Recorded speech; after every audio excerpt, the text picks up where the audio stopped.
Michigan યુનિવર્સિટીના સંશોધન પ્રમાણે 1981માં બાળક અને માતા પિતા એટલે કે પેરેન્ટ્સ વચ્ચે જે વાર્તાલાપ થયો એમની સરખામણીમાં 1997માં તેમાં ધરખમ ઘટાડો થયો અને એમની સાથે 2025માં બાળક અને માતા પિતા વચ્ચેના વાર્તાલાપમાં ઘટાડો થતો જોવા મળે છે.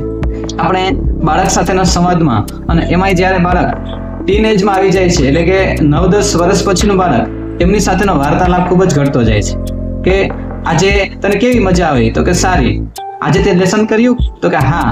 બસ આવા ટૂંકા જવાબોમાં આપણો વાર્તાલાપ થતો હોય છે.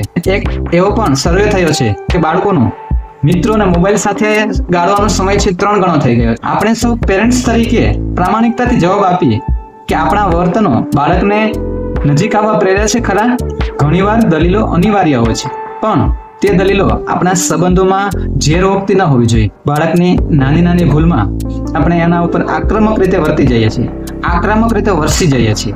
જેટલા આપણા વચનો વધારે આક્રમક, જેટલા આપણા કટુ વચનો એટલા આપણા ખુદને પણ વધારે બેચેન બનાવે છે. અને જેટલું શાંતિ અને સભ્યતાથી બોલીએ છીએ તેટલી જ બેચેની ઓછી થાય છે અને આપણને શાંતિ મળે છે.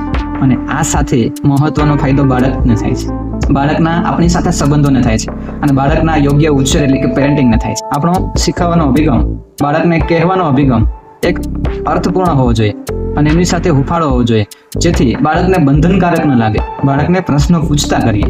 જ્યારે બાળક જિજ્ઞાસામાં પ્રશ્નો પૂછે છે ત્યારે માતા પિતાને, પેરેન્ટ્સને તેને સમજાવવાની તક મળે છે. પણ વારંવાર ટોક કચ જેવા નકારાત્મક વર્તનોના કારણે બાળકમાં સુધાર લાવવાનો સંદેશ સાવ